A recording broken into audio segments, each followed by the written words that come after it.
BlxckMonopoly presents Dope Dialogue. What's good, y'all? You're not tuning in to Dope Dialogue presented by BlxckMonopoly. Today we got on Jamal Hill. How's it going, man? Hey, man.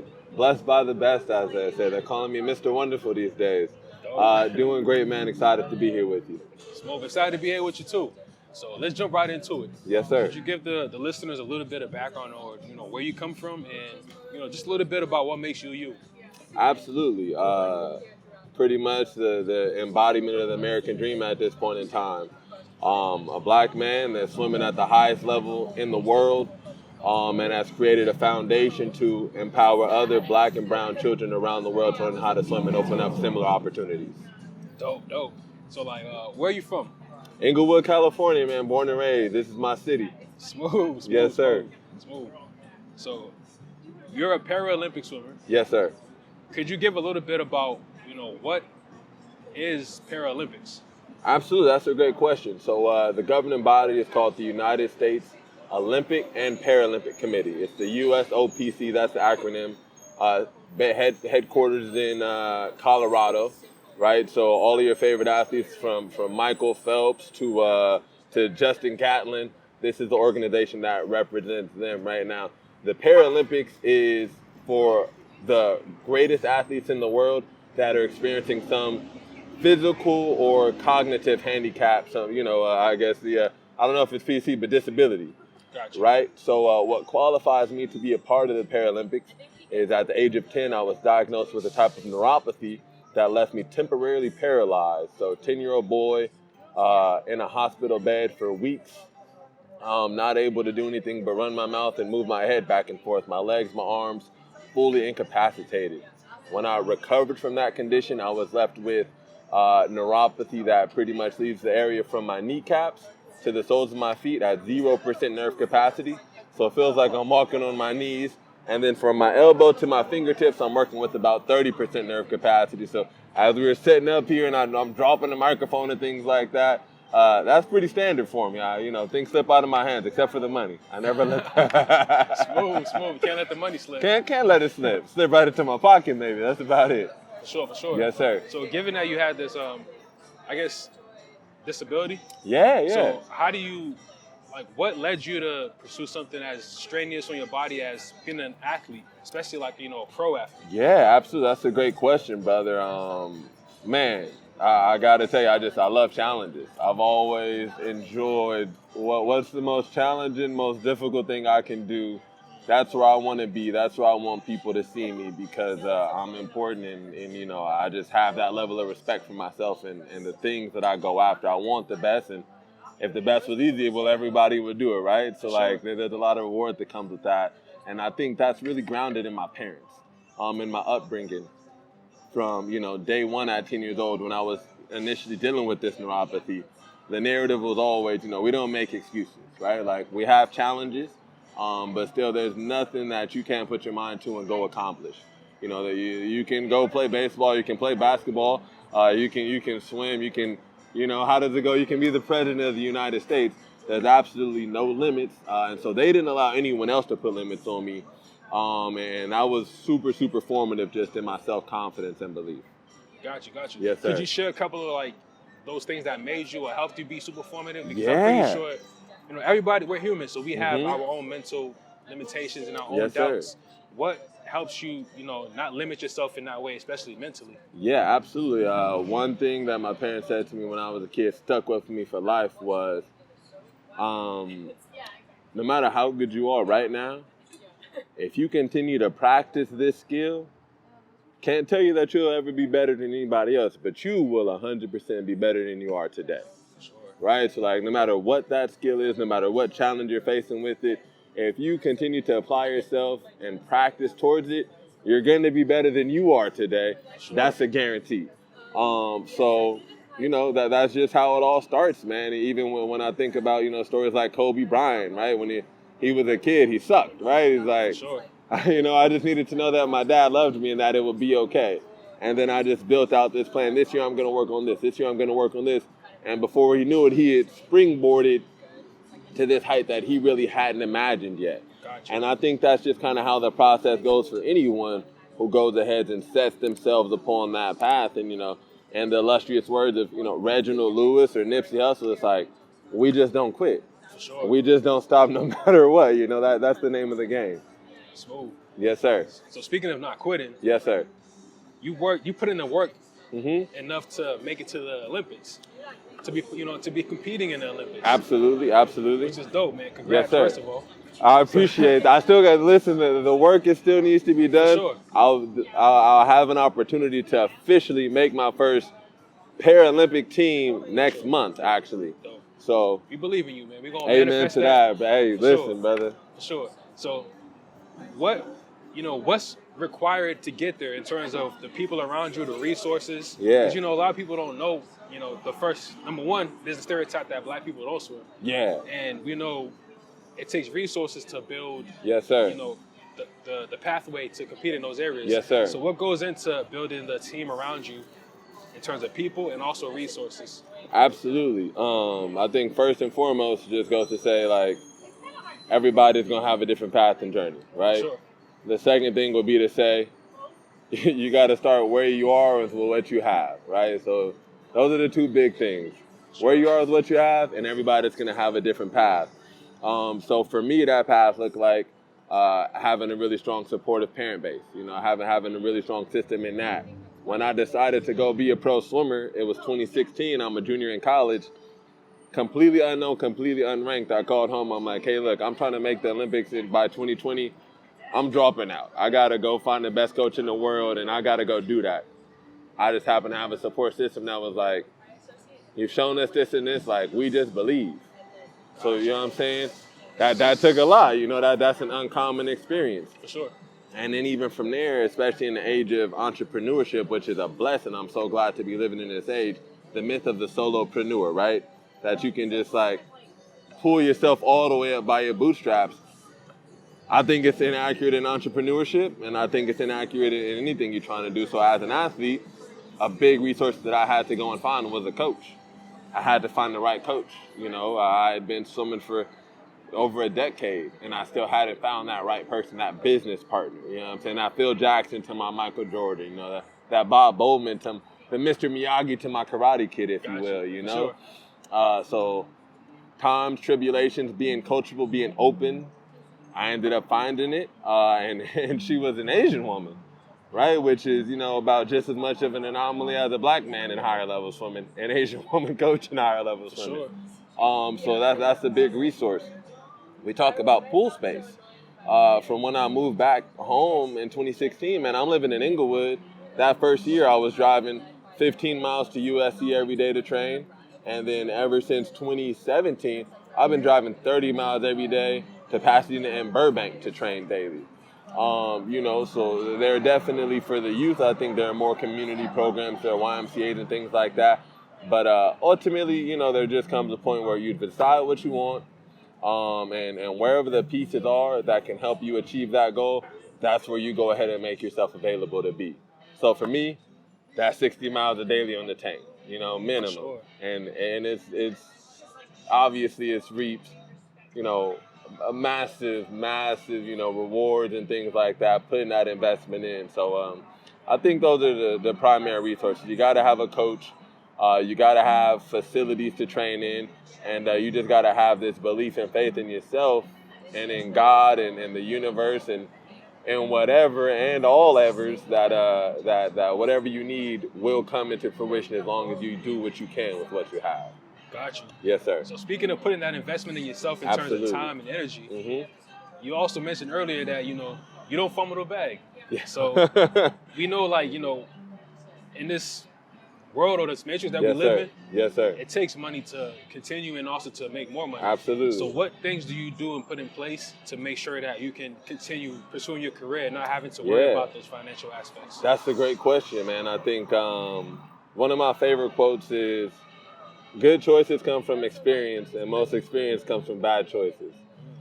So I'm definitely not fumbling any big bags, but listen, on this road through business, through becoming a pro swimmer, I have invested a lot of money in hard-learned lessons, everything from trying to get rich quick, everything from ultimately just trying to skip too many steps with not enough knowledge on, why and how it would be possible, right? Putting money in the wrong places, trusting in the wrong people to do the wrong things, and with no malice, it's like all that responsibility comes back to self. Gotcha. So I think that's a big thing. Give me that question one more time, because I know it got a little bit off base there. No, for sure. So like, what things do you make sure that you have in place, or at least, having your focus in your mind to keep on track and achieve in order for you to continue fueling yourself in your business? Like, what things do you put in place in terms of, all right, we need this? Like, how do you get the opportunities to secure the bag in order to reinvest in yourself so much? Absolutely. I think it all starts with selling yourself on yourself and your mission. Gotcha. Right? So it's like, we got a foundation right now. It's like, well, how do you get gold medals if you never got a gold medal before? How do you get your foundation funded with 5 and 6 figure donations if you've never gotten 5 and 6 figure donations before? For sure. It all starts with, again, what are you doing, what you have? With the foundation, man, there were times where in research and development to develop our program, I'm teaching people how to swim for free. You know what I'm saying? Like, there are times where I'm driving, this many miles day after day, just barely breaking even, right? The same thing with swimming. So I mean, like, when you have that track record, it's like, okay, I may be, air quotes, losing money, but I'm gaining experience, I'm gaining opportunity, I'm gaining video records of everything. Make sure you record your progress, make sure you record where you come from. And then also, I think a lot of it comes back down to, posturing situations. So for example, you asked me about money bringing in more money, right? So our foundation just received a 5-figure grant from the Greater Cincinnati Foundation. It's a great accolade.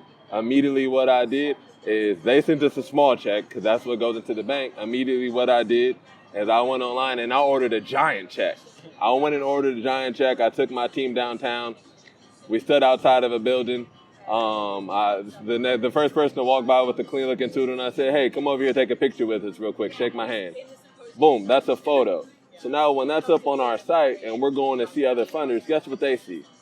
They see my team standing there shaking the hand of this professional person as there's this giant check in front of us, right? Sure. What does that say to them? These people trust them with their money. For sure. These people are doing things. This foundation is about it. So, I mean, I think a lot of it is not so much fake it till you make it, but you got to understand, like, it's not lying, it's acting. It's about creating the narratives that you want people to read, right? When you have an autobiography, who's going to write that story? Sure, you got to write it yourself. You got to write your own story, For right? Sure. So taking what you have accomplished and what you have done and making mountains out of molehills, that's how you attract other mountains. Got you. Yes, sir. So how do you learn this? Like, what do you do to keep your mind that sharp? Because a lot of it, you're guiding yourself. You're guiding yourself in your career. So what do you do to, like, where do you take an information from, and what do you do to keep yourself sharp? Absolutely. Number one, the biggest thing I do is, or I think the most readily accessible I do is, man, I'm an avid reader. Avid reader. And when I say read, I don't just mean like read physical books. I count as listening to audio books, reading as well. Like, it's all, as long as that information gets into you, it's about selecting the right pieces. So every month I'm reading at minimum 5 books a month. Okay, so like I'm constantly being flourished with new ideas from Walt Disney, from this person, from that person, from these successful habits and things like that. And what that does is, like, once I'm in places with, someone like yourself or someone in another industry, it gives me conversation, right? It allows us to exchange ideas. Oh, listen, I'm doing this, and because this person did this, I think I can do it this way. Or maybe you should try doing it that way. It starts to open up those connections for in-person mentors, right? So we're in Pasadena right now. I just left the office of one of my in-person mentors who has become an advisor for the Solopreneur Foundation, who is, an independent contracted worker now, So, like, you start with where you are, what you have, whether that's the library, there are free audiobook services, and you just continue to build and flourish. And then once you have relationships and you see value, there are some free mentors, there are some paid mentors. So I think really just like finding the information that you want, where that lives, and continue to invest in that space is how you invest in yourself. Got you. Yes, sir. So before we skate out, we like to look, give people some gems. Like you drop a lot of gems already throughout the video, but if you could give advice to anyone, regardless of race, gender, creed, or age, what's one piece of value that you would want to drop as we exit? Oh, absolutely, man. My favorite saying is the fastest fish in the ocean ain't the most dominant fish in the ocean. Okay, and being a swimmer, that's why I picked that, right? So the fastest fish in the ocean is the marlin. Okay, it's about as fast as a cheetah is on land. Now, mind you, if all the rest of the fish in the ocean are judging their value and their worth off of the fastest, well, they're insignificant, right? There can only be one in that arbitrary column, right? For sure. But when we think about the most dominant fish in the ocean, right, who's the apex predator? Most dominant, probably a shark or a whale. Probably a shark, right? Go for the shark. Or the whale, doesn't matter, right? So it's like that shark is flourishing, right? It's not going hungry. It's respected. It's feared. It's loved. Why? It's not the fastest. Right. So why? But it's not the fastest. But it's not the wealthiest, though. But it's not the tallest, though. But it's not the strongest, though. It's not even the biggest. But why? Right? So it's like, as people, when we can ultimately evolve these other aspects of ourselves and understand we're not just looking at ourselves through one lens here. There's a 360-degree frame of lenses that make up the person. You open up more avenues, not only for growth, but for you to eat, for you to be appreciated, for you to be valued, for you to rise and excel. And, again, just like have the admiration of others for all the things that make you uniquely you. So don't put yourself in just that one box or that one category that only one person can be the best at. And chances are, if you're not that person, you're not that person. Right? For real. So you want to be the best at you. And to do that, you got to continue to develop that entire person. Got you. Yes, that was super deep. So one last question. I got to sneak one last question in. Like, what do you do to keep yourself grounded? Like, as you reach these new heights, yes, sir. As you become this greater version of yourself, yes, sir. What do you do to, just keep yourself grounded? Absolutely, that's a great question. It all comes back to these favorite sayings, right? Like, so for me, one thing I always say to myself is never too high on the high and never too low on the lows. You know what I'm saying? So obviously, you have a goal, you're focused, you want to accomplish that, but also, anyone who's experienced any amount of success knows there's another step after that, right? For sure. So how do I continue to achieve the things that I achieve in the most efficient timeline, staying the most true to myself? Well, and this is going to be for my math people out there. If we know what a sine wave is, right, along a horizontal, along an x-axis, it goes up like this and down like this. So there's all this energy going into these massive highs and lows. But if we could straighten that out, right, you've now spent that energy to go farther, or, in this degree, a degree, right, further along your path. Okay. So that's what I just continue to remind myself, with the great successes, man, that's great. Like, I'm proud and we want to celebrate this, but, I'm important whether I have a medal on or not. You know what I'm saying? Like, I dress with a suit because I value myself, but listen, whether I have a suit on or not, I have on the suit. I'm a man. I respect myself and I have high values. Same thing. When I fail, when I'm let down, when I have disappointments, when I don't perform as well as I wish I had performed, I'm still worth celebrating. For sure. Like, I don't got to wait to win a medal to have a party. Oh, yeah. I'm already worth celebrating. And that comes with just kind of living at this level of, again, I'm a person and I do things of value. I am a person of value, and that is where my value is. It's not in the wins and losses. It's in how I do every little thing every day. Man, that was smooth, man. Yes, That's perfect. For sure. So, before we skate out, hit them with your social media, any site you want everybody to go to. Absolutely, man. Absolutely. Jamal Hill. Go ahead, type in Jamal Hill Swimmer on Google. We about to take over the SEO for Jamal Hill. So you can just type in Jamal Hill. Boom, photo will pop up. But definitely connect with me. Swim Uphill, SWIMUP, as in up, and then HILL, my last name. At Swim Uphill on Instagram. That's the best way to connect. Swim Uphill on Facebook, Twitter, you name it. You can connect with me at a web domain, swimuphill.com. If you go there, you'll 100% be connected with my foundation. That's swimuphill.org, swimuphill.org on all social media. So Swim Uphill and swimuphill.org is the foundation. And we're on a mission to be teaching 1 million people annually how to swim by 2028. So we're making good work. This year we'll be teaching 500. Next year we'll be hitting 2,000 annually.